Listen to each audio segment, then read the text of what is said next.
স্বপ্নের প্রথম প্রকার হচ্ছে রাহমানি, দ্বিতীয় প্রকার হচ্ছে শাইতানি, তৃতীয় প্রকার হচ্ছে নাফসানি। যেটা রাহমানি সেটা রহমানের পক্ষ থেকে আল্লাহ দেখান, আর যেটা শয়তানি সেটা শয়তানের পক্ষ থেকে শয়তান ভীতিকর পরিবেশ তৈরি করার জন্য বা ভয় দেখানোর জন্য যেটা দেখায়।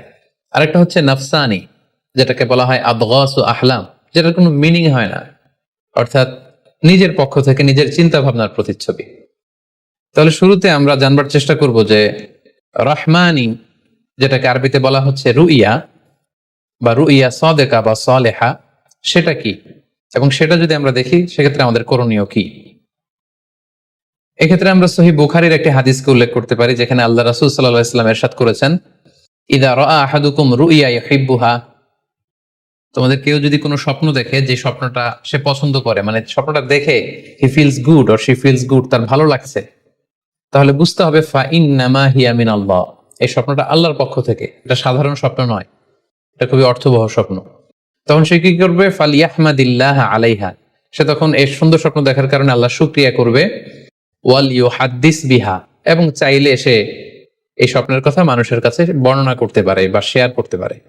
তাহলে সহিহ বুখারীর এই হাদিসের ভাষ্য অনুযায়ী আমরা যেটা বুঝলাম, আমরা যদি ভালো কোনো স্বপ্ন দেখি তাহলে তিনটি কাজ করা যেতে পারে। প্রথমত আল্লাহর প্রশংসা করা, যেহেতু আমি ভালো একটি স্বপ্ন দেখেছি, আল্লাহ শুকরিয়া বা প্রশংসা আমরা করতে পারি। দ্বিতীয়ত চাইলে সুসংবাদ হিসেবে এই স্বপ্নটা আমি কারোর সাথে শেয়ার করতে পারি। আর 3 নাম্বার হচ্ছে এমন ব্যক্তিকে আমি শেয়ার করব যে আমাকে ভালোবাসে বা যে আমার শুভাকাঙ্ক্ষী, তা না হলে আমি হিংসার শিকার হতে পারি।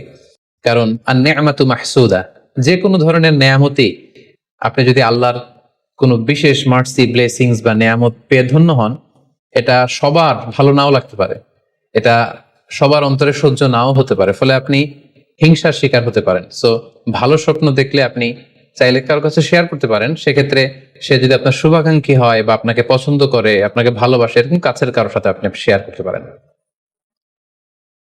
আমরা সবাই নিঃসন্দেহে এরকম ভালো ভালো স্বপ্ন দেখতে চাই, আমরা কেউই ভয়ঙ্কর কোনো স্বপ্ন দেখতে চাই না।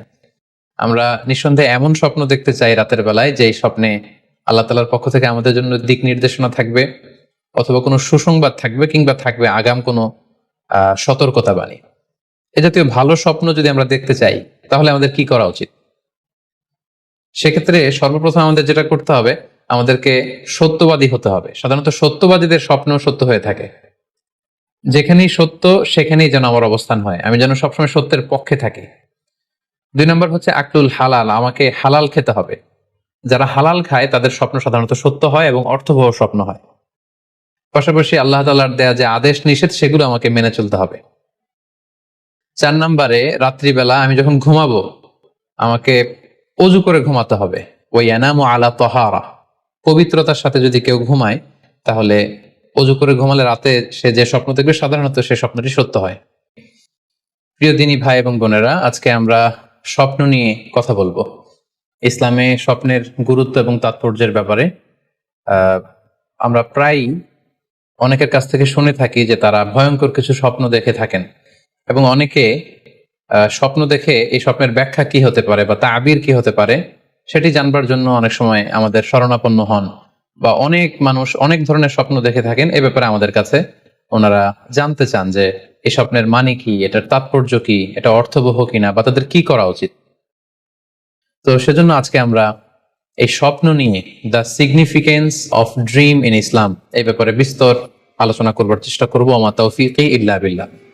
আজকে বেসিকলি স্বপ্নের ব্যাপারে আমরা 10টি পয়েন্টে কথা উপস্থাপন করবার চেষ্টা করব। সেগুলো হচ্ছে, প্রথমে আমরা জানবো স্বপ্নের গুরুত্ব ও তাৎপর্যের ব্যাপারে, তারপর জানবো স্বপ্নের প্রকারভেদ, ভালো স্বপ্ন দেখলে করণীয়, খারাপ স্বপ্ন দেখলে করণীয়, তারপর কোন ধরনের স্বপ্নের ব্যাখ্যা প্রয়োজন এবং কোন স্বপ্নের ব্যাখ্যা প্রয়োজন নেই, সত্য স্বপ্নের আলামত অথবা কিভাবে বুঝবো যে আমার স্বপ্নটা অর্থবহ কিনা, স্বপ্নের ব্যাপারে কিছু ইসলামী দিক নির্দেশনা, স্বপ্নে আল্লাহ রাসূল সাল্লাল্লাহু আলাইহি সাল্লামকে দেখা প্রসঙ্গে, যুগে যুগে স্বপ্ন ব্যাখ্যায় কারা পারদর্শী ছিলেন, এবং সবশেষে কোরআন সুন্নাহর আলোকে বিভিন্ন প্রতীক বা চিহ্নের দিকে খেয়াল রেখে স্বপ্নের ব্যাখ্যা।